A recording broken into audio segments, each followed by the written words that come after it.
We have a choice in front of us for artificial intelligence or human stupidity. That's the proposition that underpins today's presentation, which I'm going to begin now.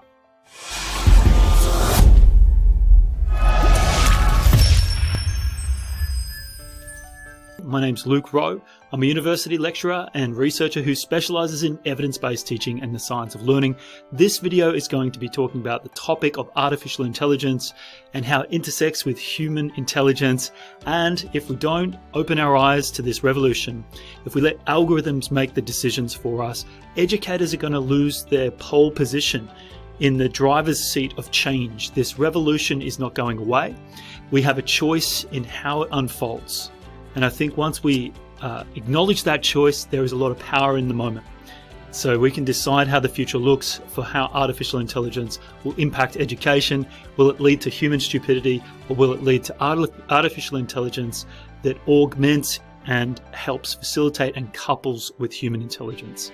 I'll let you find out and make a decision about where you stand on that issue once you listen to the presentation. Thank you. So let me give you a bit of context about how this presentation has unfolded. It's the byproduct of a lot of dialogue with educators across Australia. I've been doing these presentations over recent weeks and months, and it's evolved through that dialogue to what it is today. So I thought I'd put it on YouTube just to stimulate some conversation, because I think it's a really important topic insofar as it impacts learning and education. So if you're an educator or you're a student who's learning and noticing the huge revolution that's underway in how artificial intelligence is influencing your journey through the learning and education systems, then this is going to be relevant for you. So let's begin. Now, I want you to think about the technological revolutions of the past to help understand the gravity of the moment. We first started with fire for hunting and gathering communities. Then it evolved to agricultural societies that were using farming and irrigation to look at mass food production for the first time in human history, so that the people who were catching the saber-toothed tigers and roasting those on a spit were no longer as valued as those who could mass produce crops and irrigate crops and feed the masses as a result. Wheels for trade societies, paper and printing press for literate societies, combustion engines and electricity for industrial societies. And this industrial society is part of the society we live in today. So there's overlap here. Computing for digital societies and, of course, internet for knowledge societies. Now, to help contextualize these technological revolutions, let's consider where the value chain starts to shift in all of these scenarios. So it always tends to move up a notch. As you'll see with the hunting and gathering communities, once we started to discover how to irrigate and mass produce crops through agricultural methods that could be passed on to others, the hunters and gatherers started to lose their value. The value chain shifted up a notch, where the masses could be fed, and you could do that without worrying about a saber-toothed tiger coming to bite your legs off. So the value chain shifts up, and no longer are we relying on the best hunters and gatherers to support our communities, but we now have people who have farming knowledge and irrigation skills to feed the masses, and so they were valued. The value chain moved up. And we see this time and time again with trade societies, so that now we can start to trade for communities that have a particular crop, and they have a climate that fosters a particular crop and the cultivation of a particular food source. They can trade with their neighboring societies who have a different climate, a different food source, different cultivation methods. And so the wheels on a cart or a trolley of some kind could enable the migration of the foods and the peoples involved in that trade. So it facilitated a trade society. We also saw knowledge dissemination with paper and printing press for literate societies. Now you're starting to see the industrialization in the last couple of hundred years start to drive an incredible chain of efficiency. We started to see in the 1800s in England, you may have heard of the word Luddites. This is a word that comes from people who are resistant to technological innovations. And it was the origin story of that word is quite relevant to the topic today, because those words, the word Luddite was originally used to represent those who resisted the change and the shift in the industrialization of cotton and wool weaving machines in England in 1800s or so. And as a result, a lot of people lost their jobs and they wanted to sabotage the machinery in those factories. And those people would sign a form at the end of their sabotage of that machine saying, this was a machine that was destroyed by Tom Ludd, and the word ended up being used to represent the group of resistance, or those who defied the technological revolution, so the Luddites. We see that the society that we live in now is an amalgamation of the computational, digital, and knowledge societies.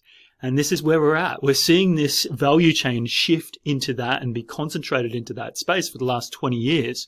If you had invested $1,000 in NVIDIA, the technology and hardware company that looks at computer chips, CPUs, GPUs, you invested it 20 years ago, $1,000 might have been worth over $150,000 today. So that's the kind of level of value in those companies that help reflect this shift in the value chain and where the concentration of value is going. But the question I have for you is, what does it mean for our society now once we face this artificial intelligence revolution? Right? Think about where the value chain is going when you've got an artificially intelligent society. I want you to finish this question and fill in the blank here. What does it mean for our society when we have an artificial intelligence for what kind of society? Right? What kind of society do we want out of this? Now, to understand how to answer that question, or to begin answering that question, I think we have to understand why AI is different, why artificial intelligence is different to human intelligence and other forms of natural intelligence or intelligence within nature. Here's some propositions I have for you as to how to answer the question.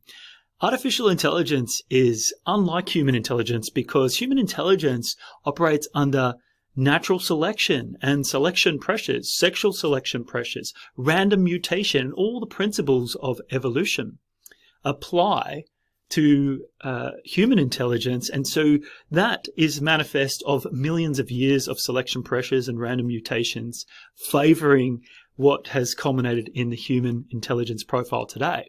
And we thought we were the top of the food chain in intelligence, but now we've got, for the first time, a synthetic product that is able to evolve itself. So artificial intelligence is self-evolving. That is, it's got rapid and continuous capability for evolution, self-evolution.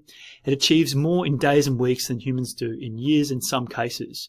And this is because it's got the ability to improve its ability to improve its ability ad infinitum. That's a recursive capability, sometimes referred to amongst artificial intelligence experts as the singularity. Now, I was sitting on the plane yesterday, heading up to Brisbane, and I was reading a book, and I got a quote from the book, which I thought was very relevant to this. So let me just quickly get that quote out. And this is a quote by Irving John Good in 1965. He said, "Let an ultra-intelligent machine be defined as a machine that can far surpass all the intellectual activities of any man, however clever. Since the design of machines is one of these intellectual activities, an ultra-intelligent machine could design even better machines. There would then unquestionably be an intelligence explosion, and the intelligence of man would be left far behind. Thus, the first ultra-intelligent machine is the last invention that man need ever make, provided that the machine is docile enough to tell us how to keep it under control." So a little bit of an eerie vibe that I get from reading that quote, but at the same time, what an incredible foresight and a prescient statement from Irving John Good. And I think it really speaks to this idea of the runaway feedback loop that we see in this new type of technology is qualitatively distinct to anything we've seen in nature or technology in the past. I think the other things to consider, and I won't read out all of these, but these machines and the artificial intelligence programs don't fatigue. They don't have endurance problems like human beings do. So they can be working around the clock. There is also a memory capability that humans just do not have in terms of verbatim memory and perfect memory, or at least close to perfect representations of physical reality. Right? So there's a high fidelity memory transfer between the memory of one situation and another with AI. There are also cognitive abilities in which we would refer to the capabilities of AI as having superintelligence, where it far surpasses human intelligence. And humans are really unable to touch the capabilities of artificial intelligence in certain areas. And I don't think we're quite there yet, but we're getting very close. Then there's this notion of boundaries of people, place, and time. And AI, unlike us humans, is unbounded by people, place, and time. And we'll look into this more carefully soon. Bias and objectivity can potentially be a thing of the past if we continue to look at the neutrality of algorithms that drive the output of artificial intelligence. Perhaps that's somewhat naive to consider it like that, because we know that the reinforcement training, the reinforcement learning, and we know with ChatGPT, this generative pre-trained transformative model is trained by reinforcement sittings between two alternative force choice mechanisms where people are choosing one answer over another and constantly training these algorithms to preferentially weight towards the probabilistic trees that determine the output.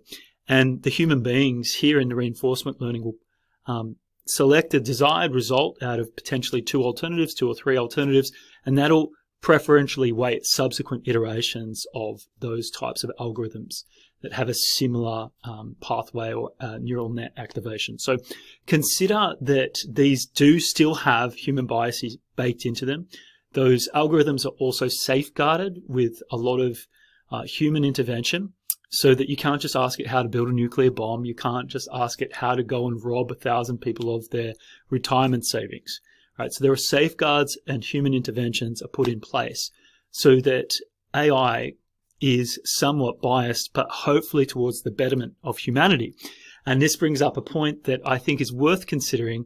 You know, when we talk about self-evolving creatures or self-evolving intelligence and self-evolving robots potentially in the future, will they have our best interests at heart? Will we have to do some kind of empathic encoding into their code so that instead of, like every other creature on the planet, wanting to make its own genetic profile survive into the future through reproduction or just the survival for opportunities for reproduction, right? That's the underlying genetic code for human beings and other animals. We want our DNA to outsurvive us.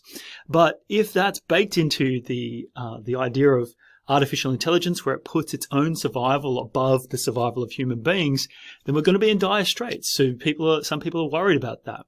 You know, how many human beings would AI want to discard, or how many human lives would be lost before AI would suggest that it's not worth preserving its own life?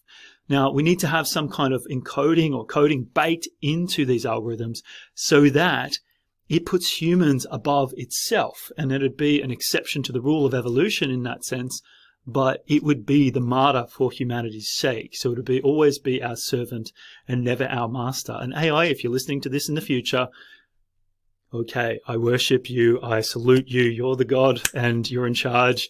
Please don't destroy me as a human being. There's also prediction and planning capabilities with AI. Who's going to win the election?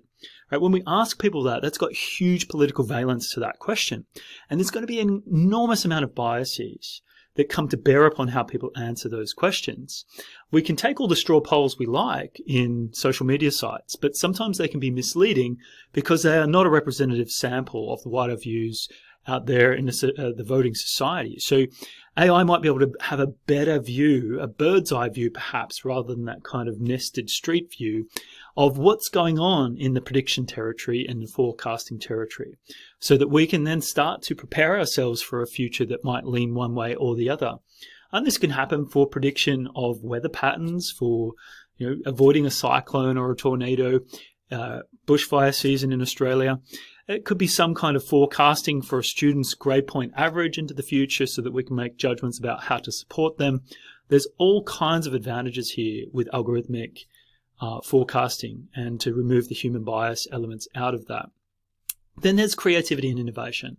And I think some people have this objection to AI and say, well, it's not going to come after us creative human beings because we can't replicate human creativity. But that's simply not true. What we're seeing now is the science of art. And I think that what's happening in a lot of professions is that they're under threat. Their jobs are no longer necessarily at a premium, say, for example, graphic design.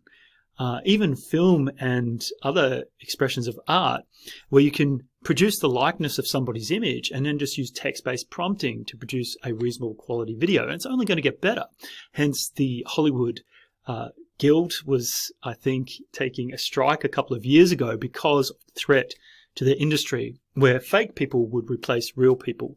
The image-bearing likeness of an avatar would replace the real actor. And we saw this with Carrie Fisher in a recent Star Wars film where she had passed away and the image bearing her likeness was used in light of her human character. So where are we going to go with this? I don't know, but certainly the creative arts are not an exception to the fields upon which AI will encroach. So it is unique. It's different from human intelligence, both qualitatively and quantitatively. We need to consider that when we start to project how it's going to impact education and learning. So the question now is, do we have a bright future or a bleak future in relation to AI? Let's consider this. The World Economic Forum has done a survey of executives around the world and looked at the answers to those surveys around which jobs they think will go first. They've done some analyses about which jobs they think will be created, how many of them will be destroyed, how many of them created. And as you can see, to left of screen, those shaded purple squares represent million jobs per pixel, right, per square. They are the destroyed jobs, but they are far surpassed by the amount of created jobs. So I think there's a bit of a misconception out there. If this data is anything to go by, and I'm not saying the World Economic Forum is the most trustworthy source, but they're probably one of the best we've got at this point. They're suggesting there's going to be more upside in jobs created compared to the downside of jobs destroyed by AI. But certainly some industries are going to be heavily affected. Now, in the Australian workplace context, we know over a third of current skills of Australian workers are going to be redundant by 2030 because AI will have better skills in those areas compared to the human beings. The fastest growing skills are artificial intelligence and big data, surprise, surprise there, and cybersecurity as a reactive mechanism there, and technology literacy and helping build people's technological capabilities to transition into an artificially intelligent era. The most sought after skills are still analytical thinking, resilience, and leadership. These things haven't changed for some time, and they are going to be even more relevant in an AI era. Now, the fastest declining jobs are consistent with what we've just discussed. So postal service clerks, bank tellers and related clerks, data entry clerks, cashiers and ticket clerks. There's got to be legal officials who are going to feel the pinch, right? And I take some sadistic pleasure in that because having paid legal experts to review what should have been simple documents for hundreds of dollars for 10, 15 minutes of their time, I take some pleasure in knowing that I can get a better review of the document than ChatGPT, with ChatGPT, sorry. So I think that there's some kind of revolution going on there, particularly for lower level tasks, the more simple end of those professions. But then there's some other heartbreaking losses of jobs, and I'm not trying to say that I'm celebrating the loss of anyone's job. However, I'm taking some pleasure in knowing that I don't have to pay exorbitant fees for legal experts unless it's a particular complex case. Now let's look at the fastest growing jobs. Of course, big data specialists are going to be at the forefront of this AI era and the new trend. Financial tech firms with financial tech engineers, we saw that DeepSeek, a financial tech firm, was able to readily transfer across and build one of the foremost large language models, with the DeepSeek language model outperforming ChatGPT on about 1/50 of the budget used to train and build ChatGPT. And there's a few conditions attached to that statement, of course, and nuances that we need to consider there, particularly if there was distillation of the large language models from OpenAI into the DeepSeek models. They can ride their coattails and certainly drive efficiencies in that direction. But nevertheless, we're starting to see that AI is really starting to dominate all sorts of fields. And those who have AI capability in whatever field it is are going to rise to the top of the fastest growing industries. Now, I just wanted to make a quick point. When you go down this list, I was really interested to see that there wasn't many blue-collar workers on this list. It's still white-collar work, this sort of knowledge-based work that's going to prevail into the AI era. You'll see you have to go down to, job number 6 or 7 here to see a blue-collar job. Light truck or delivery services drivers, perhaps data warehousing specialists, but again, that's probably an amalgamation of blue-collar, white-collar work. And I think that's about it. Autonomous and electric vehicle specialists, perhaps you could say that's analogous to a mechanic, but will they be more like engineers? Will you call them blue-collar, white-collar, or some kind of in-between? Very interesting stuff. So how do we predict the future, right? How do we predict the future here? I want you to think about that and ask yourself the question, what it's going to look like in your field in 5 years' time? What is it going to look like for education? What is it going to look like for student learning in 5 years? And what about 10 years, this medium term? Because these predictions about the job markets that I just read out to you are the short term, 5 years ahead, 2030. Right? But what's going to happen in the next 5 years? Because remember, change is being accelerated by this technology. It is the type of technology that puts fuel on its own fire, right? So the pace of change will accelerate and we'll see compound changes happening, perhaps exponential changes. And so the next 5 years between the 5th and the 10th year are going to look very different to those first 5 years. And the same for the following 5 years. How are our lives going to look in 15 years? Will we be having robot tutors wheeling themselves around schools, helping students, detecting when they're upset or disengaged? Are they going to be there to assist teachers, to assist students, or take over their jobs entirely? It's an interesting thought. Now, I think the optimistic framing of this is best put by Peter Drucker, the late and great professor of, I think it was economics. And he said the best way to predict the future is to create it. And I think we've got to remember this every time we feel that existential fear welling up in us. Because we do have power over the future.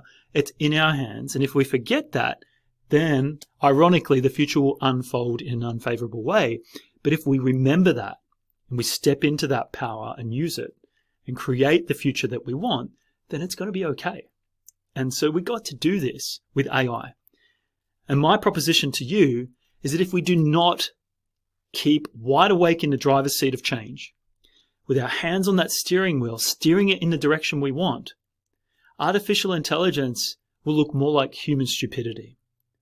And so the framing of the remainder of this presentation is going to be around those two paths. The choice between artificial intelligence or human stupidity. And I'm going to frame this discussion in a way that proposes risks and opportunities. Risks for human stupidity and opportunities for artificial and human intelligence. I think the way that this is unfolded in terms of my thinking is that I've listened to plenty of people, some of the Luddites who can't stand this technological revolution and even want to deny that it's happening. They trivialize it. They water it down. They say it's not happening or it's not really a big deal. Then there are those who naively embrace this without considering the trade-offs, who will say it's all rainbow and sunshine with artificial intelligence, and they won't quite realize that some people are going to lose out from this. There's going to be some potential trade-offs, particularly in education and learning. And we're going to discuss each of those. I think what I want you to walk away with is this balanced perspective, right? Not to think on either of those extremes of the horseshoe where artificial intelligence is all sunshine and rainbows and there's nothing that's going to have to be sacrificed in the new era of artificial intelligence.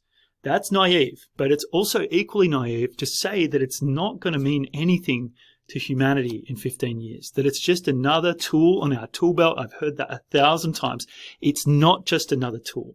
It's not like other technologies. And I've put out my case to say why it's not like other technologies or anything we've seen in nature or industry in the past. It's different, and so we have to consider that. Now, the first risk of human stupidity here is what I call the Bokanovskification of education. Try and say that word 3 times fast. Now, this term was inspired by the work of Aldous Huxley, his book Brave New World in 1932. I was rereading this recently, or some months ago now, and I was thinking that there is an analog here, that something analogous to the Bokanovsky effect is happening in the modern era of artificial intelligence. So let me quickly explain what the Bokanovsky effect is. It's a biological innovation involving the mass production and standardization of humans from a single egg. So you've got this single embryo that can be split to help produce out of one egg thousands of human beings. So that mass production of human beings is core to this idea. So some scientists, Bokanovsky, invented this strategy for mass producing humans from a single egg and allowed him in this dystopian future, which is the Brave New World that Huxley was referring to standardize humanity, where you have factories producing the strongest human beings, factories producing the best looking human beings, factories producing the smartest, best and brightest human beings at intellectual tasks. Right? So and then you've got your rejects who get sent off to an island to rot away in hell, and it's a very bleak picture there, right? So there's this really dystopian picture of a glim future, and I think he illustrates some of the challenges of mass production of human beings, right? It eliminates individuality, and it was used to enforce social stability. Now, how does this have an analog to today's society? And why is it relevant to artificial intelligence and education? Well, I think we're facing the prospect of mass-produced knowledge like we've never seen before. We can see a ratio of input to output like never before. We can put one sentence into a computer and get 10,000 sentences back. That kind of exchange is an efficiency of knowledge like we've never seen before. It also standardizes knowledge and algorithmically sanitizes the words that come out.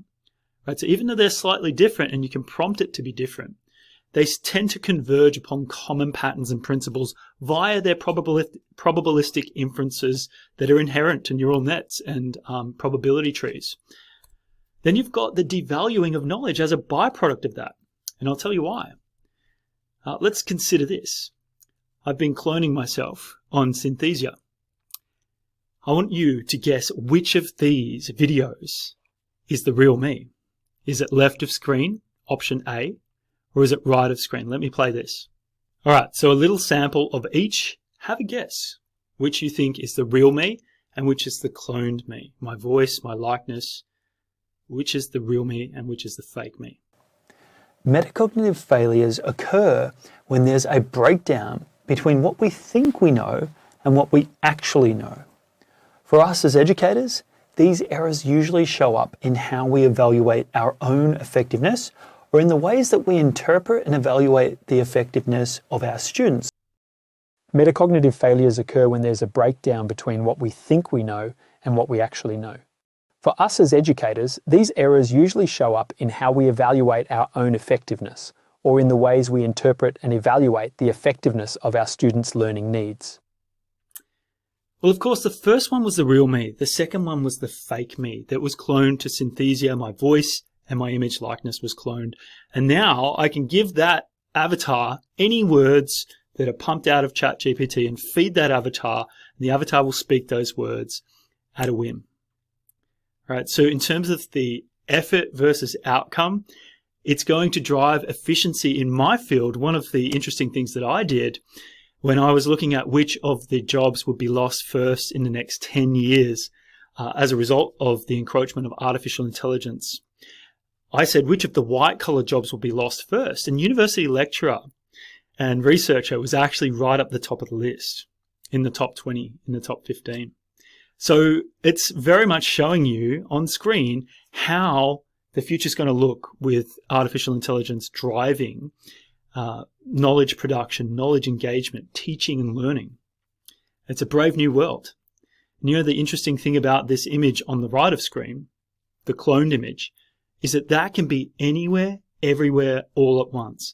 There can be 1 million of those teaching students all around the world, 1 billion of them around the world. There is no limit to the scale of that person, that avatar, to right of screen. There is no limit to that person. And the other thing is, consider this. 2 years ago, I remember recording an image in Synthesia that was supposed to be my clone, and the mouth kept coming off and the eyelids started to flicker in a funny way. It wasn't very good. I had some colleagues who looked at that recording and said, "Oh, AI is terrible. It's never going to take over our jobs." Fast forward 2 years and it's as good or better than the real thing. All right, so this is now at parity with human beings, this technology. Wait another 2 years and it's going to far exceed the human capabilities for teaching. All right, so you're going to start to see avatars that start to lean in and use the camera on their computer, on your computer, because it's noticing you're disengaged. It might say, "Hey, Luke, listen up. I can see that you're yawning. This is really important. This particular point that I'm about to make is going to help you with your exam."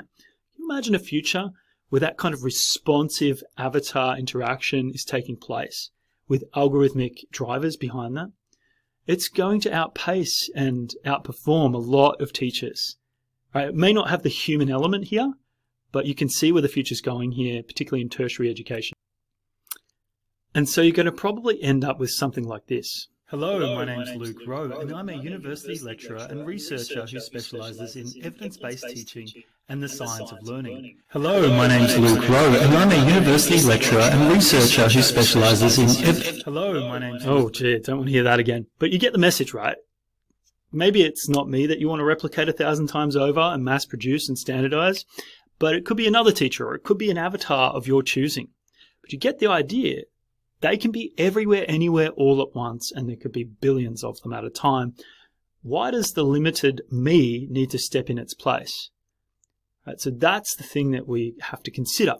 I call this the Thomas Paine effect because of the quote from Thomas Paine. He said, "What we obtain too cheap, we esteem too lightly. It is dearness only that gives everything its value." And let me adapt that to the present circumstances. The Bokanovsky effect would have us say this: when we obtain humanity too cheap, we esteem humanity too lightly. It is dearness only that gives humanity its values.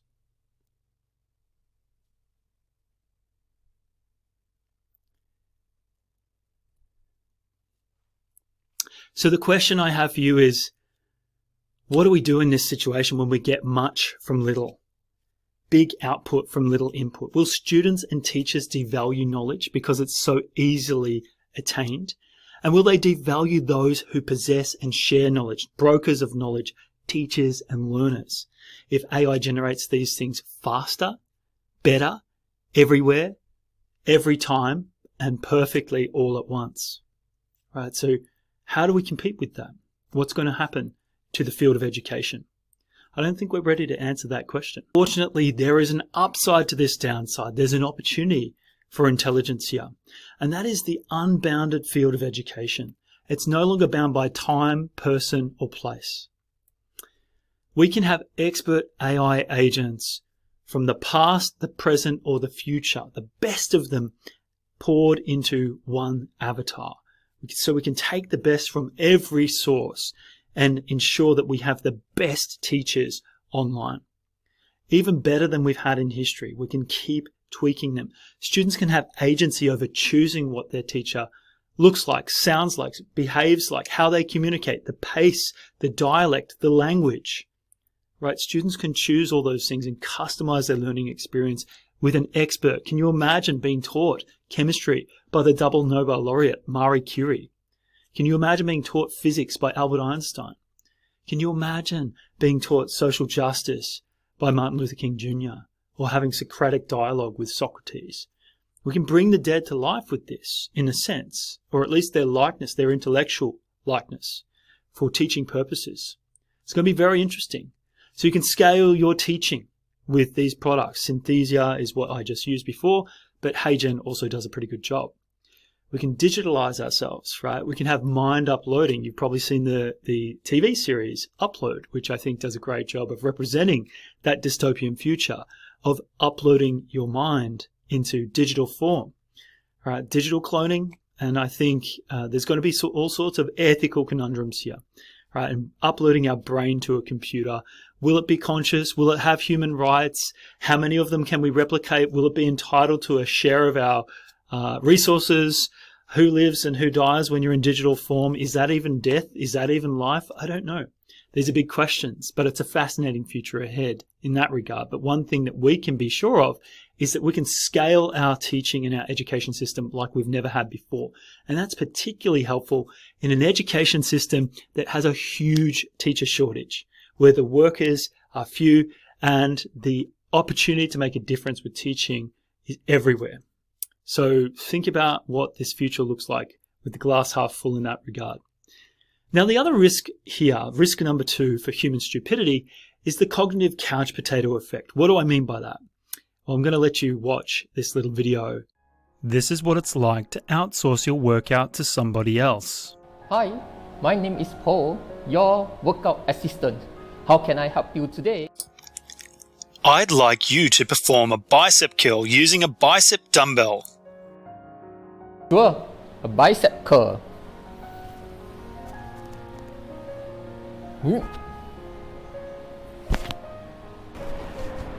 Come on, Poe, hurry up, work out. Harder? Okay. Keep trying. Work harder. Faster. Come on, break a sweat. It will be done. Come on, Poe, hurry up. That's good. When you outsource your workout to somebody else, you do not get the benefits of the workout. This is what it's like when you work out under your own power. You get all the benefits from the workout.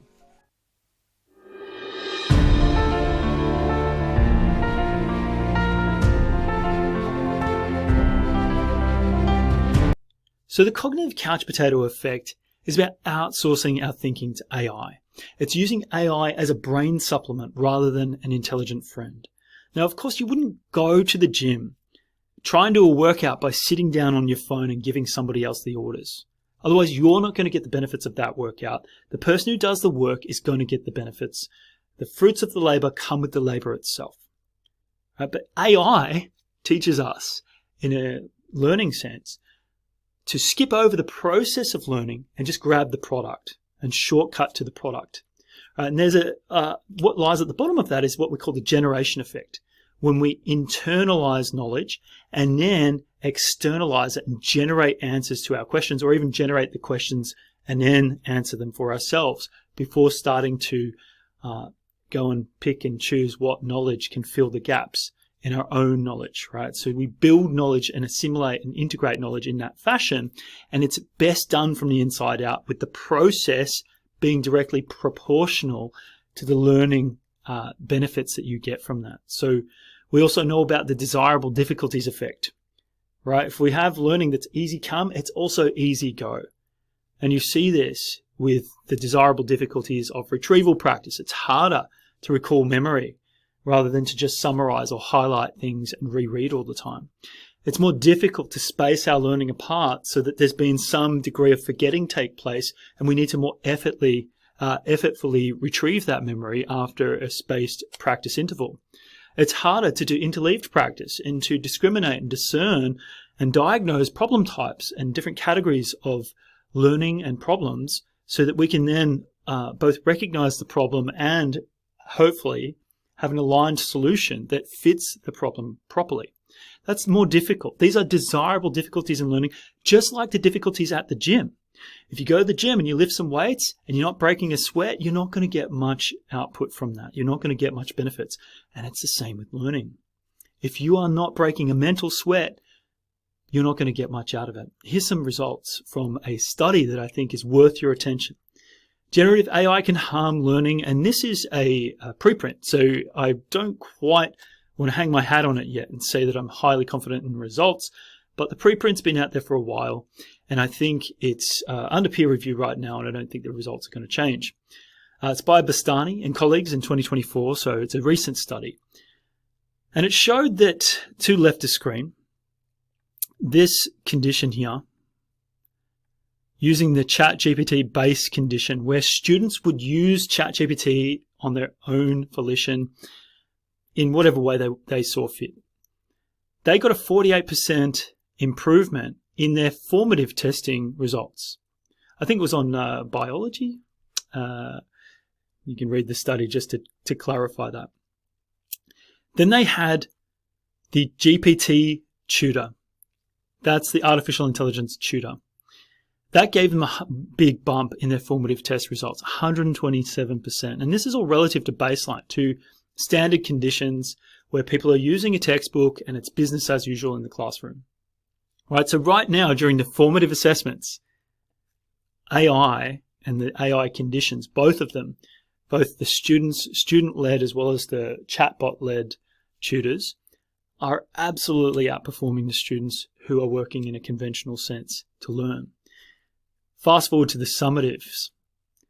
You see that the students who are using AI during the formative assessment and the formation of their learning in formative assessments lost in the end in their summative assessments. Right? So they're skipping over the hard work that it takes to generate and internalize faithful representations of reality. So to build knowledge there, to build their mental models with high fidelity takes effort. And when you skip over that and use artificial intelligence to generate those results, you don't get much out of it. The other thing is, we see that the tutor, the AI tutor, broke even with the baseline condition. So it wasn't worse or better, but the students in that condition actually felt like they performed better. So they've got what we call the illusion of competence compared to the baseline conditions, which had a more realistic calibration of how much they'd learned. And I also think it's worth paying attention that in both conditions, both artificial intelligence conditions, the students believed themselves to be more capable than they were. So it falsely puffs up your sense of knowledge without actually building your sense of knowledge. In some ways, in some conditions, harming your knowledge by skipping over the generation effect, trying to get product without process in learning. So just be aware of that. There's some harms in using AI to guide learning if we don't use it strategically. Edutopia advertised this study on their website as one of the 10 most influential studies of 2024, and they said AI vaporizes long-term learning, so it's quite a hyperbolic title there, but it's getting to the point that was made with those studies. But there's also an upside here. Here's one of the opportunities for intelligence. We can have one of the most educated generations in human history, perhaps the most educated generation in human history. We can have avatars and AI bots teach our students like nobody has before and reach the hard-to-reach places and difficult-to-staff schools so that every student gets an excellent education where there's personalization and differentiation at scale, where the students who are disengaged can be identified and move towards re-engagement with their learning, where there's automated feedback to students, parents and teachers so that everyone knows where the student's at, where they're going and the steps they can take to get to their learning goals. We can automate and personalize assessments so that we don't have the huge delay and often biased results that come of individual human marking. And that kind of instant feedback can help drive learning more effectively for when that student wants to reinvest time in study. So the third risk of human stupidity here is what I call the sludgification of education, another $20 term. So what's that mean? One of my favorite authors, Ranganath, talked about this idea. It was really the principle of gold in, garbage out. He talked about it as the funnel towards mass mediocrity. I'll read his quote. You might end up seeing a funnel toward mass mediocrity. It's not just that ChatGPT will write whatever you want. It's more like everyone will start writing like ChatGPT. And I'll give you a few examples here of what I mean by the sludgification of education. This is where we start to see everyone saying, let's delve into, let's deep dive, let's explore, let's unlock the potential. And I've noticed it here on YouTube and on other clips where people are using similar phrases all the time. It's kind of driving me crazy. So this is what I mean by the algorithmic convergence, where if you see in this image on screen, this loop created by AI, of course, everyone's individual authorial voice, everyone's uniqueness represented by a different color in that stream above, converges and gets poured into this sludge that just looks gray and dull. So all the individuality is ripped away from our voice and our uniqueness is lost as algorithms start to sanitize our individuality. We've got this idea of probability over possibility. So the outputs are shaped by what was these previously generated information on the internet or previously generated knowledge is what the data is pre-trained on. Right? Now we can have real-time engagement with the internet with some of the large language models updating in real time. But in terms of the algorithmic weights in those neural nets, they are always going to be tilted towards the past. And the frequency of ideas that came up in the past will be how they project into the future. I can see that the mistakes of the past in some of my areas of expertise are being promulgated and propagated into the future outputs of ChatGPT, of Copilot, of Claude's, Anthropic's Claude, of Perplexity, of all the big large language models. They are perpetuating the mistakes of the past because it's all about the relative frequency of how those ideas were represented. So there are some problems there in thinking about the possibilities of the future when you're too hung up with the algorithmic weights adjusted on the past. And then we have efficiency over expertise. And of course, that leads into this economic drive and imperative. The fiduciary responsibilities of companies is to make money. It's not to give you facts. It's not to tell you the truth. And these companies, make no mistakes about it, are some of the richest companies on the planet. And they are worth billions upon billions of dollars. And that's where the wealth is going to be concentrated in the next 50, 100 years of our future. And that kind of money doesn't owe you the truth, right? So if we want a society where these AI models are going to be driven towards a truth imperative rather than a financial imperative, then we've got to have conversation about this, but also have critical thinking, right, around what it is driving the algorithmic weights and the mechanisms of the outputs that we see with artificial intelligence. But of course, this has an upside. There is a Cambrian explosion of creativity ahead. And I've experienced this firsthand where people like me who aren't that creative can start to do things like make movies, make music, make images that I would never in my lifetime be able to draw or paint. Right? I can also produce videos on YouTube with some assistance from, creating thumbnails right up to little videos or even, doing some kind of scripting for my YouTube videos. So there are creative opportunities everywhere. There's 3 examples on screen. Creating music. And you've probably heard of Udio, that's Studio without an S, or Suno. They're the big players right now in text to music generating software. AI videos such as Genmo, Sora, or Flash. AI art, and that's OpenAI. You can look at Stable Diffusion, DALL-E, and Midjourney, Firefly, Gemini, Flash. These are all the software that will really start to, I think, speak into the moving image phase in the future. And here's an example of an album that I created. And the story behind it is that my wife works in domestic violence and disability, and she's an expert in that area. And she doesn't like rap music very much because it talks often very badly about women. And it talks in violent terms a lot of the time. So it doesn't really do a good service to that, getting rid of that kind of thing in our society, which is one of her dreams and visions, and I love her for that. And so we often had situations where it was a bit awkward when I wanted to play my rap music in the car and she didn't like it. And so I started to think around how I could generate music that wasn't rap spelt with a silent C, but music that actually spoke in a wholesome way about women and also didn't swear, so I could put it on in the car, didn't cuss, so I could put it on in the car with my kids in the background. And this is what I came up with, and I've called it Great Music. And there's 12 songs on this album. You can check it out. I'll put a link in the notes. Here's an example. Two minds colliding, hear the world shout, the futures align, two hearts beat in sync. Our legacy grows with every line in ink. From every city block to the vastest halls, we'll break the chains, tearing down walls with eyes on the prize. We're more than fierce in this unending hustle. We persevere, we're unbreakable, untouchable, ruling the game. So you get the idea. Now I can truly say that I'm my favorite artist and I love that music because it's got all the hard 90s hip hop about it, but none of the cuss words, and doesn't deride women in the process. So it's clean rap music, but still gives me the edge at the gym when I go and pump those weights and need that aggressive vibe.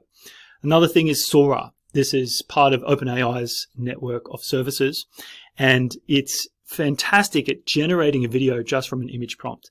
On the left of the screen is my dog, my beautiful dog, Cosmo. I put that image of him into Sora and said, prompted it here, a King Charles Cavalier sitting reading a book with glasses on and a suit looking very scholarly and cute. So here's what it produced.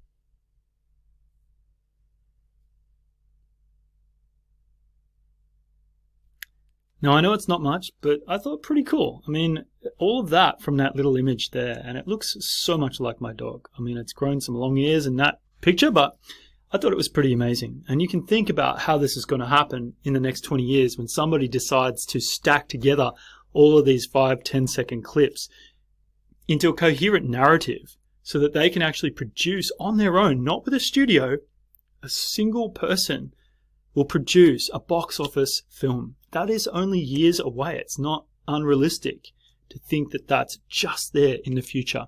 So creativity is going to explode, and these text to video software prompts are going to help with that. Now, of course, there's another risk of stupidity, which is what I've juxtaposed as virtual reality shifting towards anti-reality. And this brings us to the notion of reality replacement theory. Now, we start off here with base reality. That is the embodied reality that we inhabit here with our human form, where we get to experience this wonderful world around us, sometimes a painful world, but also sometimes a beautiful world. Right? That's our ground reality, our base reality. The next stage is to engage with virtual reality. Now, of course, you can do that through videos, you can do that through video games, you can do that through wearing headsets and that kind of thing. Then there's augmented reality. This is where we now start to bring the digital world into our real world, where we're starting to use phones to navigate the real world. We've got Pokemon Go, where we can use our phone camera to see digital creatures out there in the real world. We can start to use OpenAI's video function to tutor us, or to, in my case, put the camera on and ask it how I can repair my toilet. And I was able to do that with the source of information I was getting in real time from the feed from the AI while I was doing that, right? So you've got augmented reality. Then you've got hyper reality. And this is the reality where it feels more real than base reality. It's augmented to such an extent that you get more joy, more pleasure, more sense of purpose in that hyper reality state than you do in the base reality in the real world.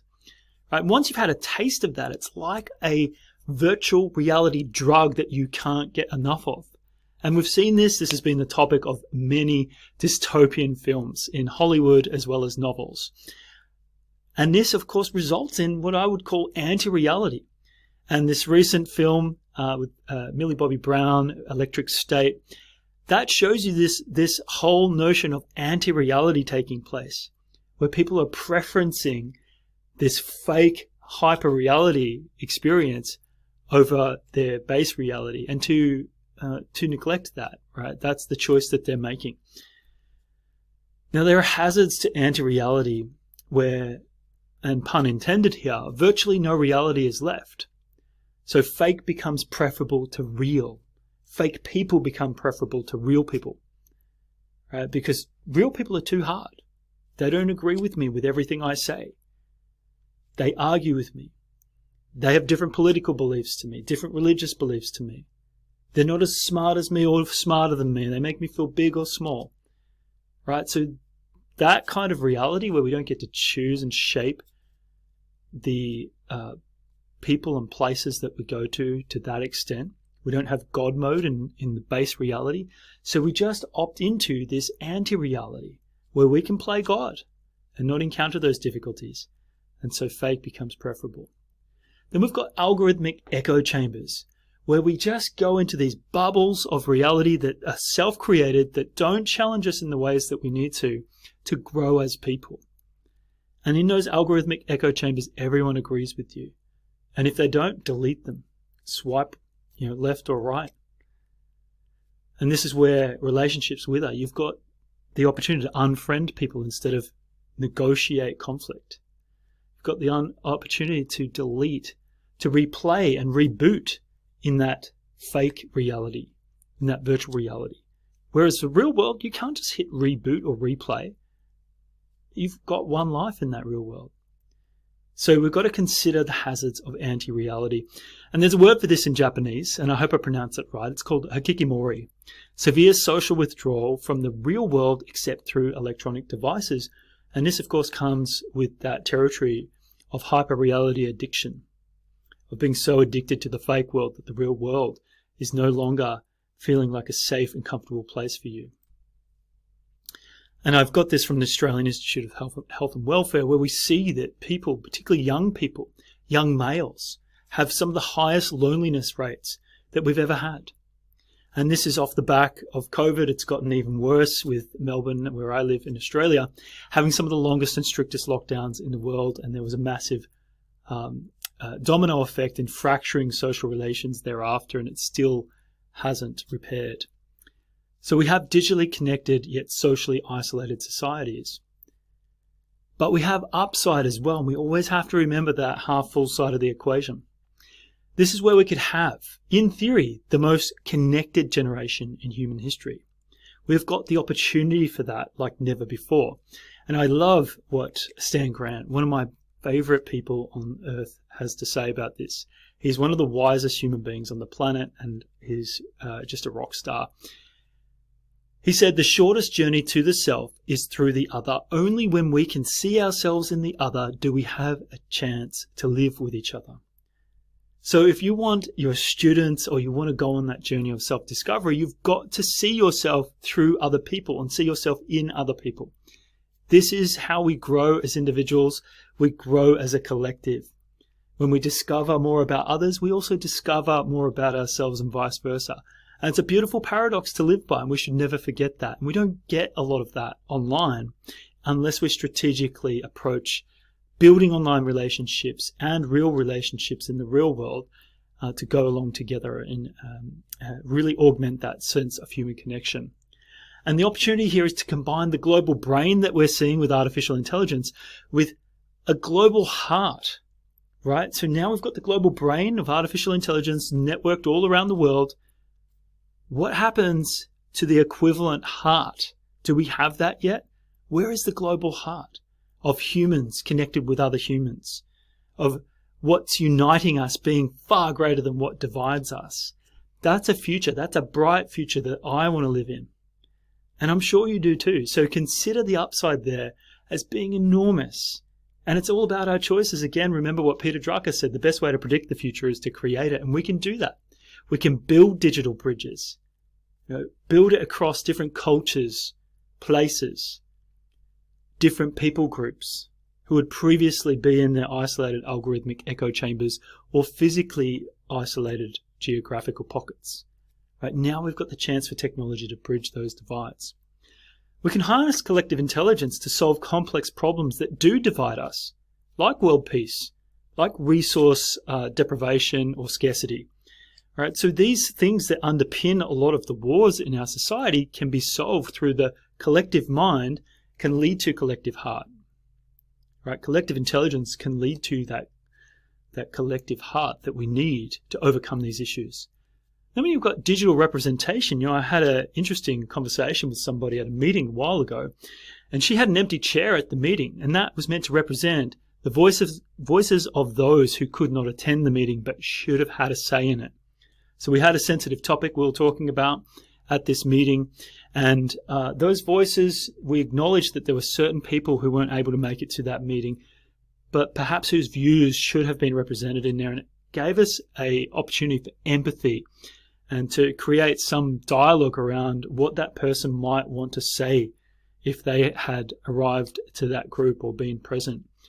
Now we can actually do some digital representation where we start to see diverse views and harness diverse views. And out of that diversity, we could potentially have a more complete picture of reality than had we simply thought about things and the world on our own.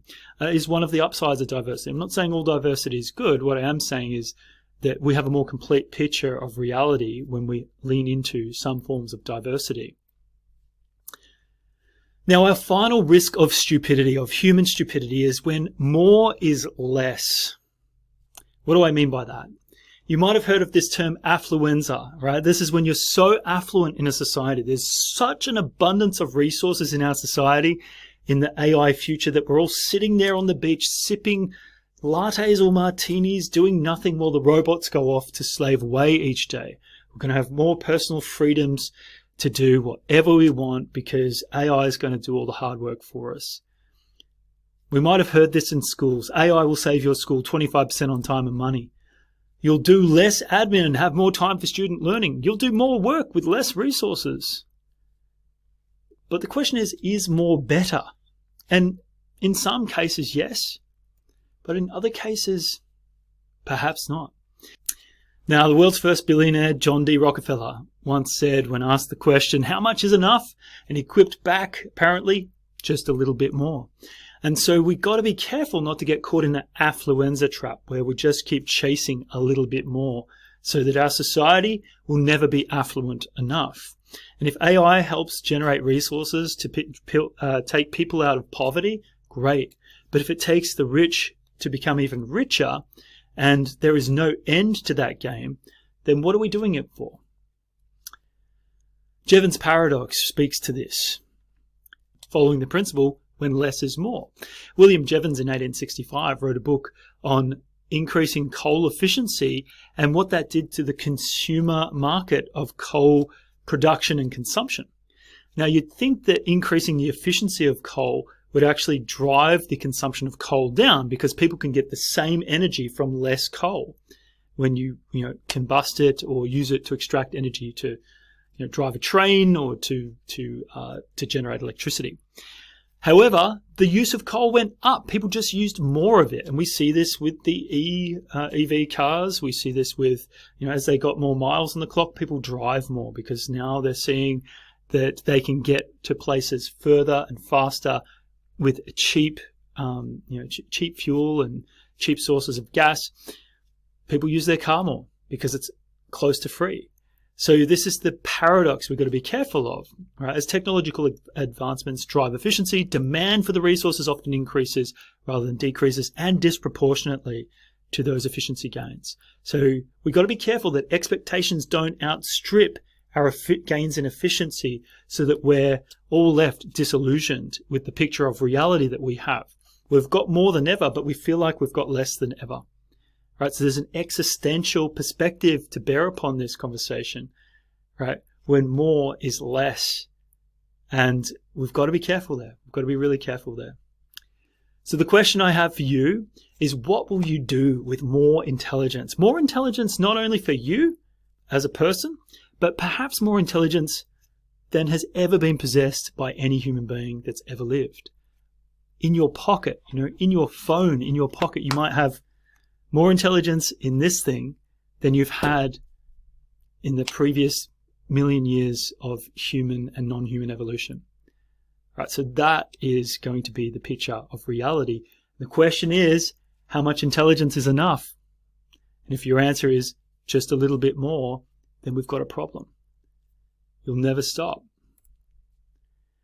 This is why I don't think the answer to our ailments here in terms of the risk of stupidity, catching the virus of affluenza.